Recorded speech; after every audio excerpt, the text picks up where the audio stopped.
Welcome. In this lecture, we will talk about the internal structure and the reproduction in case of lichens. So, as we know, lichens is a symbiotic association between algae and fungi. If the algal component dominates, we call it as phycobiont. The fungal component is known as the mycobiont. Now, within the lichen, there are 5 different layers that we can identify: the upper cortex, algal zone, medulla, lower cortex, and rhizome.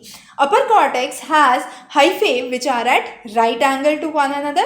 So there is actually no intercellular space, but when it comes to algal zone, it has algae which are entangled in those zones. Now when they are entangled in those zones, this is the area where the algal as well as the fungal component is present, and this is seen, as you can see, the rounded structures which are present here throughout the thallus. It is also called as homoisomers, and sometimes when the algals are distinct, they are known as heteromerous.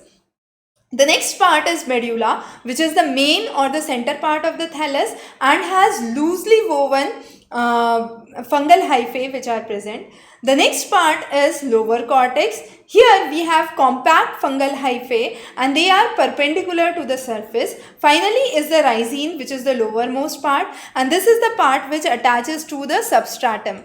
So it attached to the substratum. The next is the reproduction. The reproduction in the case of algae can be of two types: asexual as well as sexual. The asexual reproduction occurs in 3 forms. First is the Cephalodium, Soredium, and the Isidium. Let's understand these one by one. Cephalodium is hard, dark colored, gall-like swelling that can be seen. It has an algal and the fungal hyphae which are present. There is the fungal hyphae which is seen on the thallus, and then the algal component is away from it. The next is Soredium. Soredium is a small bud-shaped structure. As you can see, it is a small bud-like structure, and it is an outgrowth of the upper thallus. The next is Isidium. Isidium are again small outgrowths, as you can see. They are on the upper surface of the lichens, and the fungal layer is followed by the algal layer. So that is a form of reproduction. The next is the sexual form of reproduction. So here the sexual form has the female organ which is known as carpogonium and the male part which is known as spermogonium. Now carpogonium is the part which is the female part. It has the trichogyne, which is the upper part which projects above the surface of the thallus, and here is where the sperms actually stick. Then is the algal part, and lastly is the ascogonium, which is the coiled portion of the medulla, and this is where the spores are seen. Here attached to it is the spermogonium.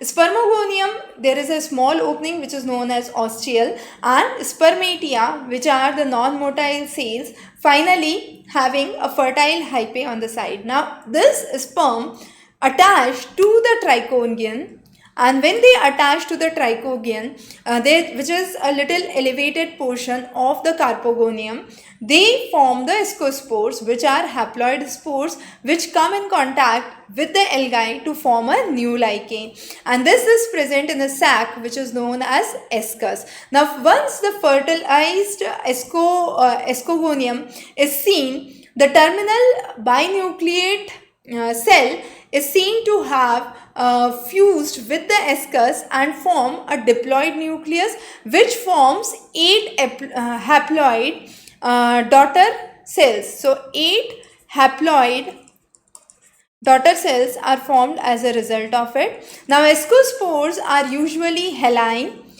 They are blue-green in color, and there is where the formation of the new lichen on the substratum takes place. So there are 2 forms of reproduction: the sexual, which includes the carpogonium and the spermogonium, and the asexual, which includes Cephalodium, Soredium, or Isidium. So 3 forms through which asexual reproduction can take place. So this was a quick summary about lichens. Lichens is an important topic. The ecological and economic significance of lichen is another important topic from which numerous questions are asked. There could be direct match list questions, and that is what is covered in a separate lecture. Please follow the links below for more questions and practice material. Thanks for joining in.